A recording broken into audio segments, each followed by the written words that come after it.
Hello everyone, welcome to Wind Down Wednesdays. I'm your host Paula Taylor and this is episode 174. So this week we are going to talk about embracing the dark feminine. And this has been coming up for me for a while in different ways. I'll talk a little bit about that. As things often do, you sort of get smacked around for a while by information before you can begin to kind of integrate and synthesize it. It definitely has to do with my trip to Cambodia, so I'll talk about that aspect of it a little bit. But I just now, before I came on camera, I was in a session and I had this sort of integration, this cohesion happen in my mind, coherence, whatever word you want to use for it, where I was like, oh, I finally get it. And I was like, now I think I can talk about this. But I am going to say right off the bat, this feels like a really vulnerable topic to discuss.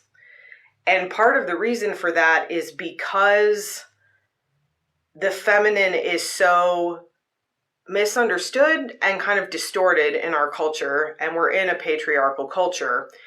And it's very interesting because this is a very topical subject. This is coming up for a lot of people right now. So it's one of the reasons I decided to just talk about it, even though I feel a little wobbly about this. So I'm just going to say, I am going to allow grace for myself because I am still exploring this. And I'm going to allow grace for myself to grow and expand. And this may be one of those things that I talk about today that like in a year from now, I'm like, I don't feel that way at all. But it's coming up and it's coming up for a lot of people. So I feel like it's important to discuss this. And I know that the activation that's going to come with this is going to be really potent and powerful. This is also a really good time of year to talk about this as we're kind of heading into winter. So let me first start with why I entitled this episode Embracing the Dark Feminine. We're going to talk about what the dark feminine is. And I want to just give a quick 3D, 5D interpretation here before we even get into this, because we've been talking so much about how the 3D is either or and the 5D is yes and. I was talking to a friend yesterday and she said, like improv. And I said, yes, like improv, yes and. So from a 3D perspective, everything is either or, it's split, right? If we have a dark feminine, there's a light feminine. Everything's categorized and placed into a hierarchy. We're going to talk a little bit about that and how it applies to this subject. From a 5D perspective, it is yes and. There is one feminine, and that is the divine feminine. The reason that I'm not entitling this episode Embracing the Divine Feminine is because of our 3D hierarchical, so deeply ingrained cultural and religious beliefs about the feminine. The divine feminine in the 3D essentially equals this purified, what you might call light feminine, with a disregard and really deeply ingrained fear of the dark feminine. So I'm talking about this with a little bit of a 3D lens because it needs to be talked about in that way. It needs to be understood in that way before we can expand beyond that into this embracing all of the feminine, which is all parts of the feminine. So let's talk first a little bit about what I mean by the dark feminine. And we'll get into kind of where this came from and how this has been coming up for me and for a lot of other people. So the other day, I came back from Cambodia with this beautiful, amazing bowl, and she is a dark feminine bowl. She told me herself that's how she prefers to be identified. And so I've been kind of telling people this, and I get the question a lot, what do you mean by dark feminine? What does that mean? And sometimes it's just a curious question. What do you mean by dark feminine? What does that mean? And sometimes there's a really pretty strong undercurrent of like fear, which is based in intimidation. What do you mean by the dark feminine? And right away that fear of the word dark comes up, because in 3D, light is good, dark is bad, right? That is kind of that's absolutely the way I was raised with my Catholic baggage. And I think we have to talk a little bit about that to really understand this topic and to really overcome some of this fear. And I've been dismantling this for myself internally, which is partly why I was like, I'm not sure if I'm ready to talk about this yet, because I'm still in this process. But I also think it can be really helpful to be transparent about that, because if I'm doing this, then other people are in this space as well, and we can work to dismantle this together. And it's going to take some dismantling, because this patriarchal culture is so deeply ingrained in us that it's one of those things that we don't recognize as programming. These fears run so deeply, we don't recognize, we don't question them. We just assume they're correct. At least I did for a really long time. So let's talk about what I mean by the dark feminine. So because of our, especially this country's background of Christianity and literally being colonized by Puritans, puritanical culture, you'll hear me use that, or purity culture, sometimes I use those terms.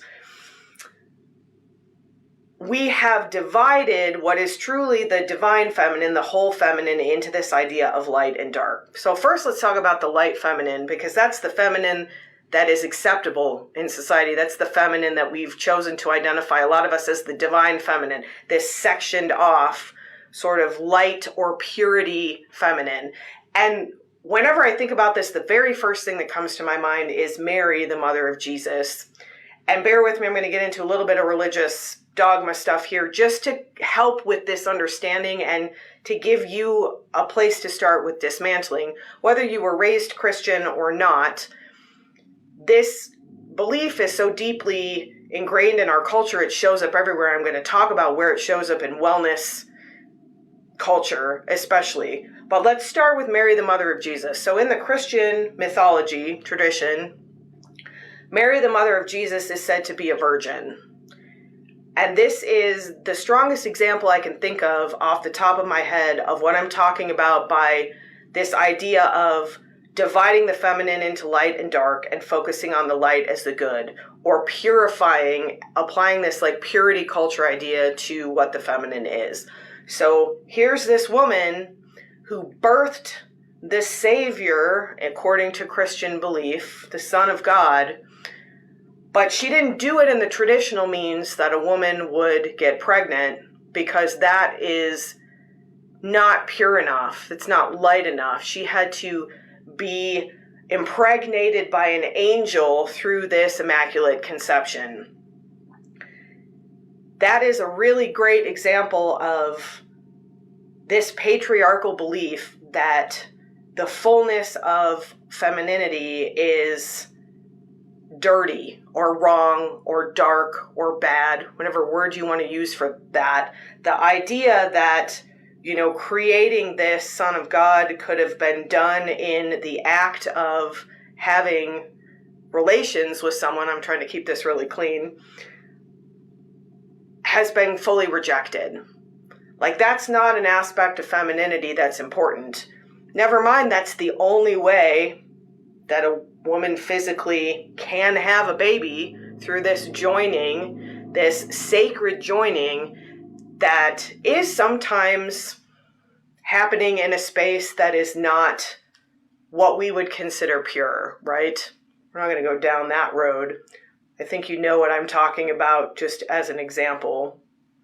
Let me talk about how this shows up in this like New Age wellness community, because it's really prevalent. And this is what finally, I was kind of thinking about this, and then finally I was like, I understand like how to apply this to other things that I'm talking about and other kind of understandings and beliefs that I have. So in this kind of wellness New Age community, and I've talked about this before, I call it white and beige spiritualism, New Age belief, whatever. If you scroll through social media, and especially Instagram, you will see all these women who are in spiritual businesses, doing spiritual work, healer work, whatever it is, dressed all in white, or maybe there's a little bit of beige.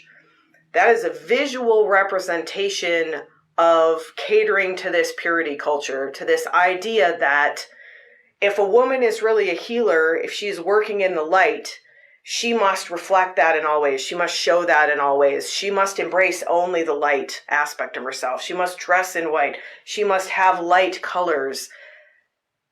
And we're doing a huge disservice to women, but to everybody, by perpetuating this patriarchal separation of the aspects of the feminine into light and dark, good and bad, pure and impure.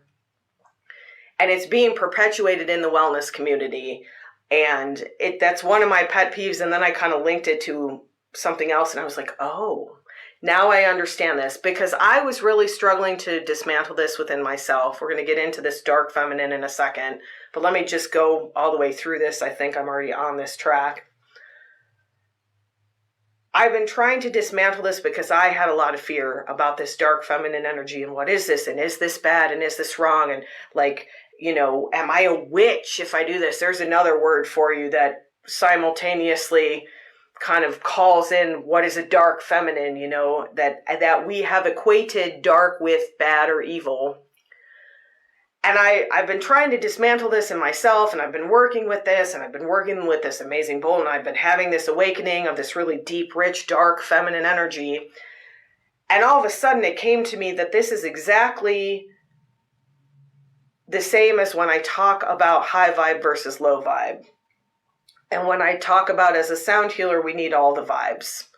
I want low vibes. The earth vibrates at a low frequency. Just because something is low doesn't mean it's less evolved or bad. Just because something is dark doesn't mean that it's evil or wrong.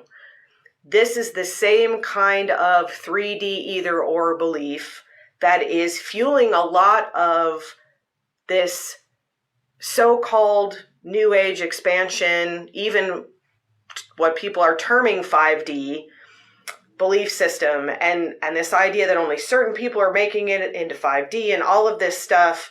This is all coming from this either or place, which is a 3D place, because 5D is yes and. 5D is all encompassing. 5D is inclusive. So when I realized it from that perspective, I was like, oh, this is exactly the same. It gave me the understanding to help me with my dismantling, to deal with kind of this leftover fear and programming that was coming up. People are afraid of low vibes because they think that that means they're less evolved. As a sound healer, as a deep experiencer of all of the vibrations, you've probably heard me talk before about how we're looking for clear vibes versus muddy vibes. We want all the vibes, but we want our vibes to be clear and expanded and harmonious to the extent that we can. Even there's some judgment in that. So I want all the vibes, low to high. I want clarity with my vibes. I want expansion with my vibes. I want all the feminine energy, light and dark. There is a balance in that. There's a reason the yin-yang exists the way it does, with the dark and the light within it, and then the light with the dark within it. We are meant to be balanced. We are meant to be whole. And as part of this patriarchal 3D culture, we have split off these aspects of femininity that we have labeled the dark feminine, and we have vilified them. We have said that they are bad or wrong. We have literally killed witches and called them dark and called them evil and things like that. And a lot of times these are just women working with this beautiful, dark, rich earth energy that I've been tapping into now for over a year. And this is one of those things where I can look back and kind of go through some things and be like, oh, I see how I arrived here. But it's been a little bit of a journey. And again, there's a lot of this internal dismantling that needs to happen in order for me to expand beyond that 3D view of light equals good and dark equals bad, or light equals safe and dark equals scary. So from that 3D perspective, what is the dark feminine? I actually looked this up and I got like a Google AI thing, which was kind of funny because it has been coming up. People keep asking me and I'm like, I'm trying to describe it. So I will describe to you what I think, but from a societal kind of viewpoint, when I looked it up, it was interesting, and it basically said it's all the shadow aspects of feminine energy that essentially make people uncomfortable. It wasn't quite that blunt about it. Things like sexuality and sensuality. Things like, I would say, receptivity. That wasn't on the list, but it is these aspects of the femininity that really make the yin energy what it is, the receptive energy what it is. Darkness, mystery, sensuality, sexuality. I always get this picture of, there's all these TikToks out there where people are like, I'm just going to join a coven and dance under the moon.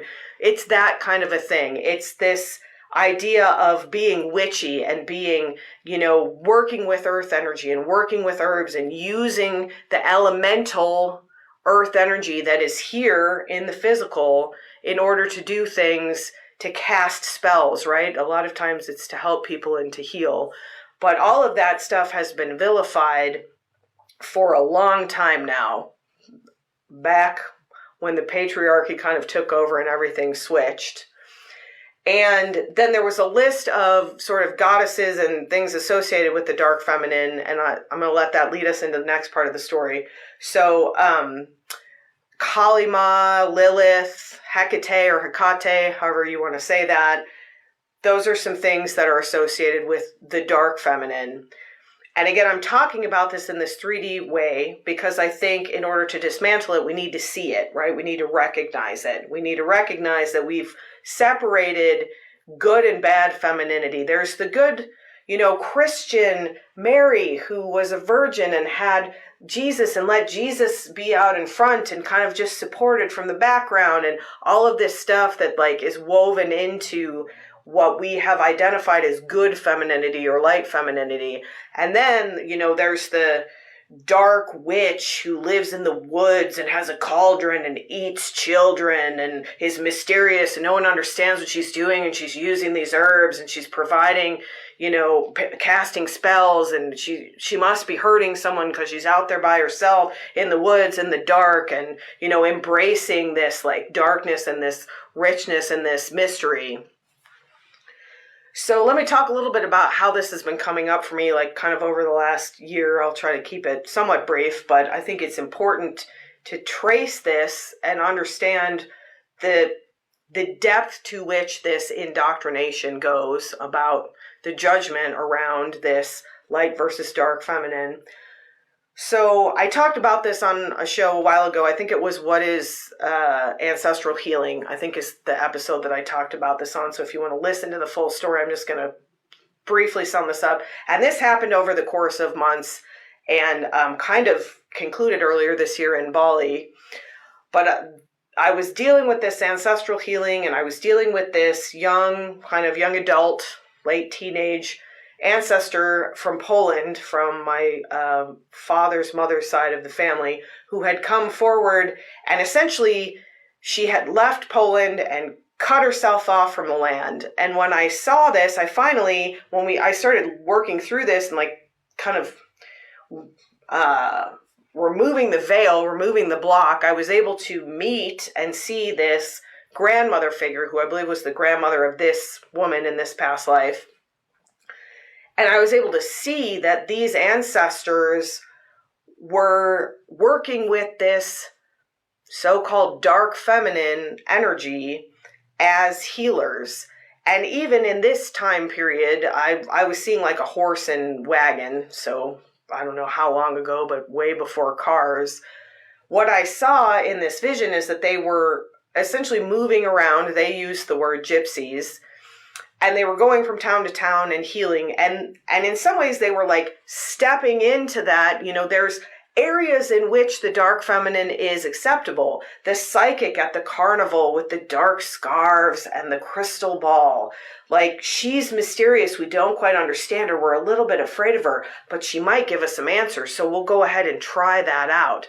It's throughout this patriarchy, there have been ways that we try to embrace that, but we limit it, right? So these people were working with this really beautiful, rich earth energy from this forest in Poland, pulling this energy up through the earth, using the herbs to create healing tinctures, to create things that helped people, but being vilified for it, being driven out of town and being accused of stealing and, all sorts of things because they were mysterious, because they were embracing this so-called dark feminine energy.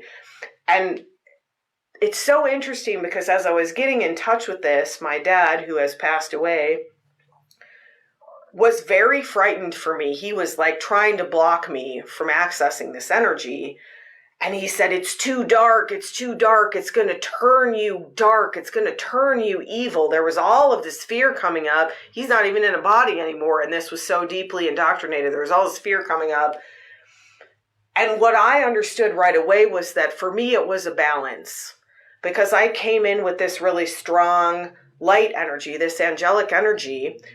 But it's not a physical energy. It's a spiritual energy. And the physical energy here on earth is this dark energy. It is this dark richness, this fertility, this amazing power of the earth to grow and replenish and recycle and reuse, and this cycle of life that is, yes, sometimes not real clean and not real pure, but extremely potent and powerful, and essentially the source of life on this planet. We need the sun, we need that light energy, but in order for the flowers to grow, the trees to grow, in order to feed us the oxygen we need and the food we need that richness, we need that fecundity, that fertility, that deep, dark earth energy. And so I just had to tell my dad, like, I'm sorry, I understand you're afraid, but I can't be afraid anymore. I need this energy. I need this grounding. I need this access to our homeland, to this ancestral magic, essentially, that will help me balance, will help me hold more of this angelic energy, because I needed the balance from below. It would help me ground. So now that I look back, like, that was the beginning of this sort of so-called dark feminine awakening, when I access this energy. And actually, if I look back even further, I don't want to go back too far, but just briefly, I will tell you that when I was calling in the onyx frequency of dimensional frequency expansion, when I was first calling these frequencies in and figuring out what they were and how to work with them, onyx is a dark energy. It is that earth energy. It comes in and activates that energy. It comes in and grounds, and it's this deep, low rumble. And when I was first working with this, I had a lot of fear, because the low sound, when I was first activating this, I was really in the low sound, to the point where sometimes I was kind of just like, I was just making these really strange noises. And I started to fear that it was demonic, because this energy was dark, because the sound was really kind of weird and low. And a lot of this old Catholic Christian baggage came up, and I was like, is this a safe energy? Is this an energy that's in the highest good? Is this energy evil because it's dark? That was the beginning, I think, of starting to dismantle this, if I think about it. But I had a huge leap forward when I removed this block, activated, awakened, reconnected to this amazing earth energy of my ancestors, this elemental energy. So then recently, I think this started right before I went to Cambodia, while I was there, or maybe right after. The timing's almost simultaneous, which is really funny. It was definitely happening while I was there. I don't know if it started right before. The TikTok algorithm will sometimes bring you things. That's how I found out I had ADHD, like a lot of women my age. I kept getting these ADHD videos, and at first I was like, why am I getting this? This is not me. And then pretty soon I was like, and then eventually I got diagnosed. So yes, it's an algorithm, and there's a little bit of magic behind the algorithm, and there's science, and, it weaves together, and it brings you what it thinks you want to see. And so I started to get these videos about Hecate, or Hecate, people seem to pronounce it differently. And she is this dark goddess, and she is 3 in 1. She's the maiden, the mother, and the crone. And at first I was like, oh, I don't know about this. And like, just even seeing these like made me uncomfortable. And these mostly women talking about dark feminine energy and talking about the power of working with these dark goddesses and the fact that everyone's afraid of them and that they're really here to help us and that we misunderstand the dark energy. And then I found out she's the maiden, the mother, and the crone, and right away I realized, oh, this triangle of women I've been working with ever since I awakened this ancestral energy, the grandmother, me, and then the grandmother's granddaughter. In that triangle, it feels like the grandmother is the crone, I'm the mother, and this younger woman is the maiden. And so I started seeing these videos and I was like really uncomfortable about it, but I was kind of watching them like, I don't know, which is kind of how I was when the onyx was coming in. Well, I guess I'll dip my toe in and see. Meanwhile, I was at this global Crystal Bowl Symposium in Cambodia, and so much of this came up around the feminine to the point that they sort of made some comments, the people in charge, about, trying to balance it out and trying to bring in some masculine, which I appreciated. But there's a reason this is happening now, because there is a deep call for a feminine awakening. The patriarchy is not working. It has not been working for a long time. The systems are destroying themselves. The systems are taking advantage of people. That is a toxic masculine, because there is a divine masculine. So what's happened here is that on both sides of the coin, the 3D system that we've been living in is separating things out. It's doing the either or. It's saying this is the good part of this is the bad part of this. And we've been really kind of pedestaling, I just use that word and it's coming to me a lot. These masculine qualities of that pretty much identify capitalism. And what happens when we discount half of our energy, what we are focused on begins to balloon. It begins to get corrupt. It doesn't have balance. Think about the yin yang in the Tao. We have to have the dark and the light equally balanced. And for an oversimplification in the 3D, masculine energy is light energy. It's the sun energy. It's the active energy. Feminine energy is the dark energy. It's the moon energy. It's the receptive energy. So we have so overactivated our active masculine energy and vilified this darker feminine energy that our society is completely out of balance. And I don't think anybody at this point could argue that fact. They could argue why, they could disagree, but we're in trouble and we need balance. And that's where sometimes, and I really appreciated the organizers of this symposium acknowledging there's been so much about the feminine here. And that's needed. We're really out of balance. So in order to come back into the balance, we really need to focus on the feminine. But we don't want to over-focus on the feminine and then end up out of balance in the other way. We are meant to balance each other out. And from my perspective, what I finally realized through this awakening, to make a really long story short, is that I've really been working with a lot more masculine energy, because angelic energy, it's neutral, but in this plane, it comes in as light, it comes in actively, it comes through my metal bowls, and it has a little more of a masculine feel.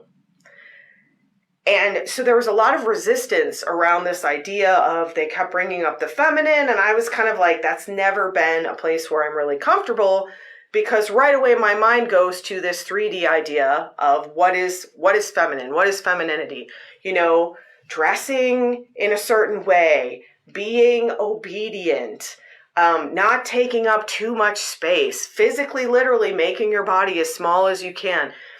This is that purity idea of the feminine that's so out of balance, so that whenever anybody even used the term feminine, I would get a little bit triggered, because that is what would come to my mind.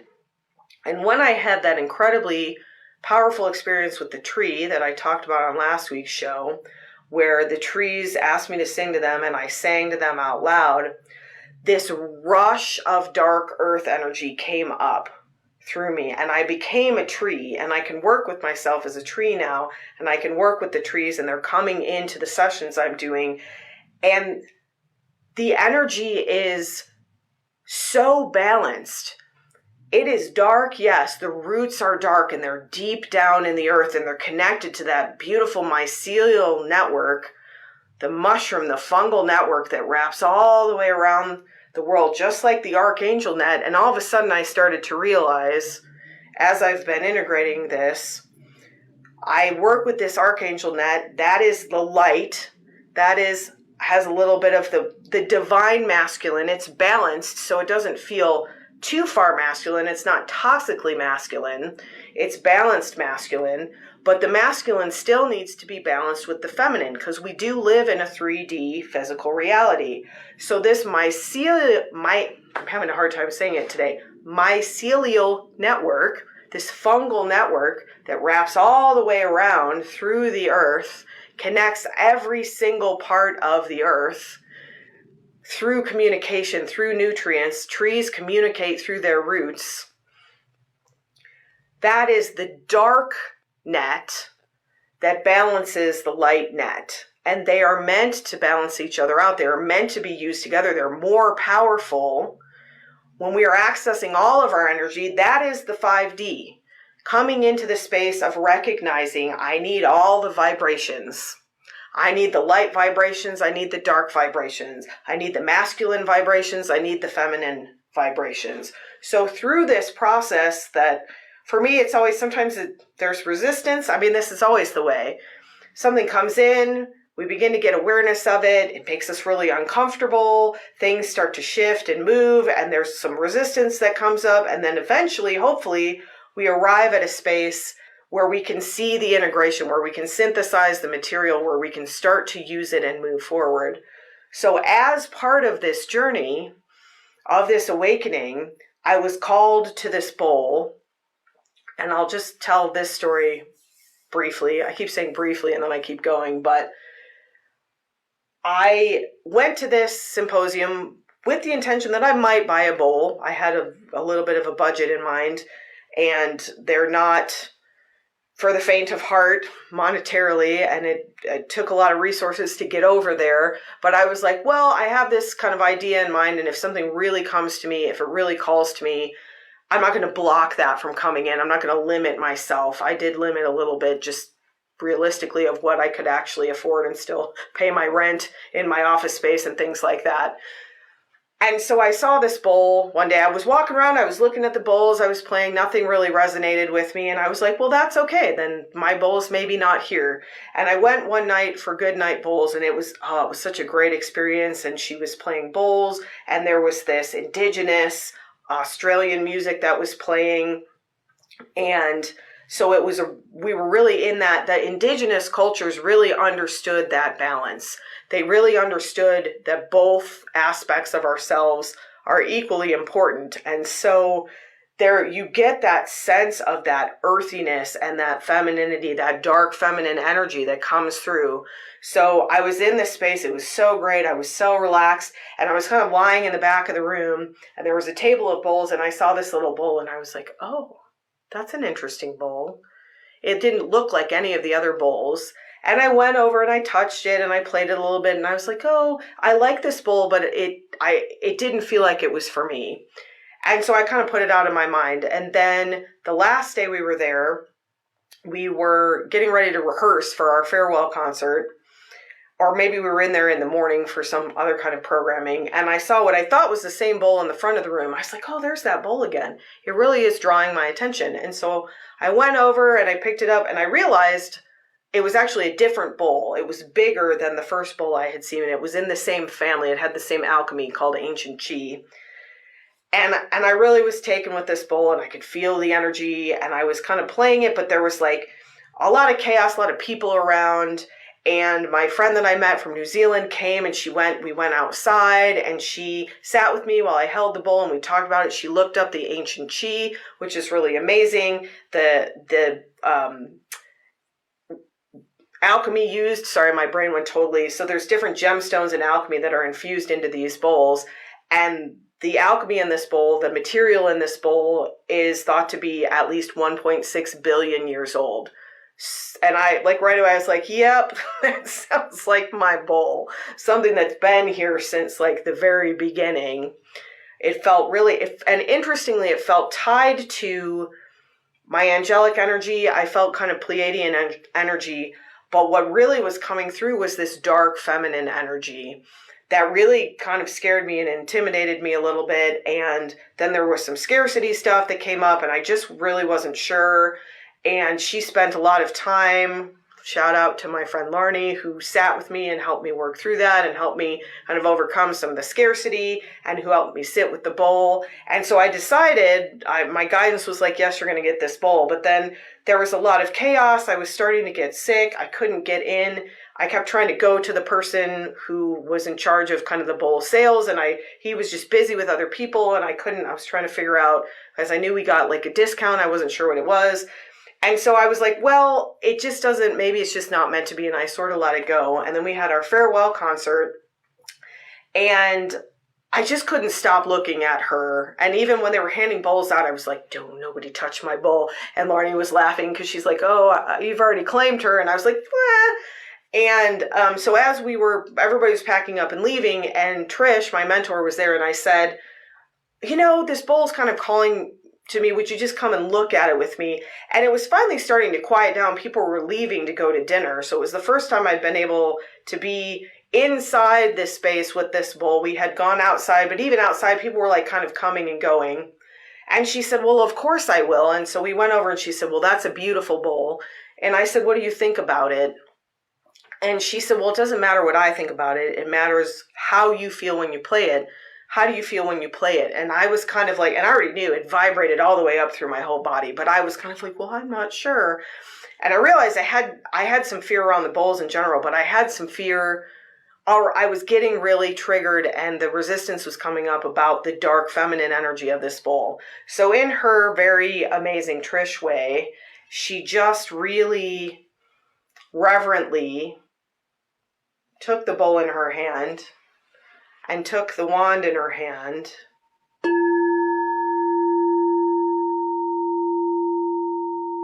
and just gently played the bowl.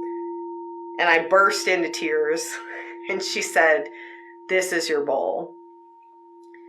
And so now I can see all of these things weaving together to help me, first of all, arrive at this place of integration, arrive at this place of dismantling all of these internalized beliefs that came from outside, all this programming about how it's dangerous to embrace the dark feminine.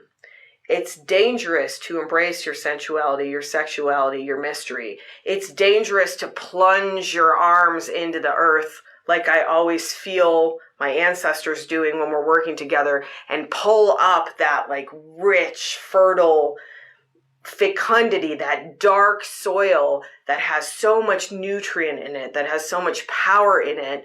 We are so frightened of the divine feminine, which includes all aspects of feminine energy, that we have sectioned off a huge portion of our feminine power and labeled it as evil or wrong or bad, to the point that we persecuted anyone we labeled a witch and killed them.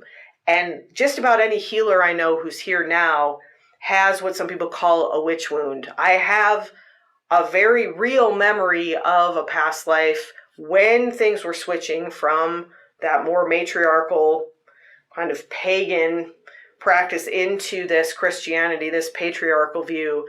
And I was hunted down, and I was tortured, and I was killed as a witch. And so no wonder we have such a deep-seated, visceral fear around this energy, because if we embrace this energy, we are thumbing our nose at the patriarchy. And guess what? It's freaking time. It is time to plunge ourselves into the earth, to embrace that dark aspect of the feminine, and to reintegrate into the 5D model of yes and. It's not either or. It's not light feminine or dark feminine, good feminine or bad feminine, safe feminine or dangerous feminine. It is all of the aspects of this feminine energy that is so sorely needed. It's actually making me emotional, to balance out the imbalance that everybody feels. Everybody knows that it exists. Everyone is tired of striving and working harder and harder and having less and less and having a few old white men in charge of everything. This is getting political, but it has to, because the only way out of that is not an either or. It's not a switch from patriarchy to matriarchy. It's not a switch from one thing to another. It is this expansion beyond. It is this understanding that we need all of the vibrations. We need to clarify the vibrations. We need to do the shadow work of identifying the muddiness and finding the clarity, dismantling the internal programming around all of these either or concepts, all of these 3D concepts. But as we step into a new society, we need the inclusion of the 5D. We need the expansion of the 5D. We need the unconditional love that in this physical plane is not just light. We call light in all the time, and it's beautiful and it's amazing, but it's balanced in this physical plane by dark. We call the light in through our head, and then we call the earth energy up through our feet, through our spine, through our root chakra. And together, they make the whole. They make the integrative energy that is all of the vibrations, which is what we are here to use. In order to be effective on this plane, we need all of the vibrations. We need the energy of the earth, the elemental energy of the earth and the air and the wind. Air and wind, fire, water, metal. If you're in the Chinese medicine community, there's different ways to identify elements. Wood, I forgot about wood. We need earth energy. And by trying to cut ourselves off and labeling it as dark and labeling it as bad and witchy and evil and weird and dangerous, we are doing ourselves a disservice. And this expedition, this adventure, is going to be led by female identifying individuals who are not afraid to embrace this energy, who are not afraid to do the dismantling, and men, absolutely, masculine, male identifying beings as well. But it's those of us who are tapped into this energy, who aren't afraid of it, that are going to show others that it's safe. It's okay to explore this. It's okay to feel the call of your dark feminine bull, to call her the dark feminine bull, and to let people sit with their discomfort about that. Ultimately, we want the balanced divinity of everything, the divine masculine, the divine feminine. But in order to get back there, we have to discuss this entire part of ourselves that we've cleaved off and called the dark feminine.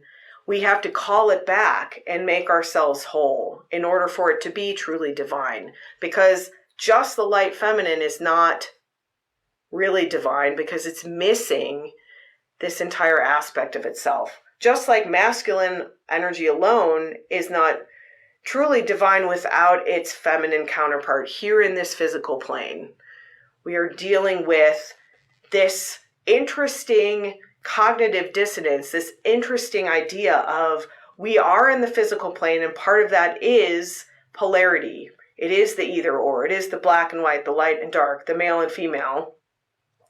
And we are ready to move beyond that and identify the whole, which is all of these things working together effortlessly in balance.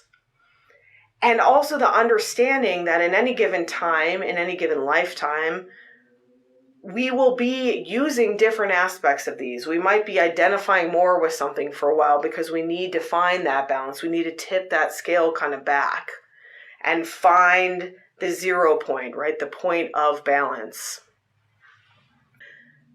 So if you are enjoying the show, if you would like to step into the powerful activations that we do together every week, join our spiritual integration sanctuary. It's $11 a month. You will get access to bonus episodes, all of the guided activations, perks like discounts on certain services, and a beautiful community of like-hearted individuals where you can explore these topics more in depth with other people who are willing to go into those spaces with you. Thank you so much for joining me. This is a deep journey, and it can be a slow journey. Dismantling these fears, these programs, these beliefs we have.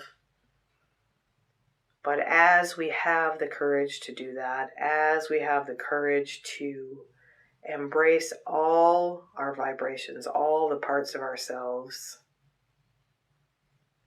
we allow ourselves to come into balance. We allow ourselves to step beyond the either or and into the yes and, embracing all of the aspects of ourselves. Have a beautiful rest of your day or evening, and I will see you on the next episode of Wind Down Wednesdays.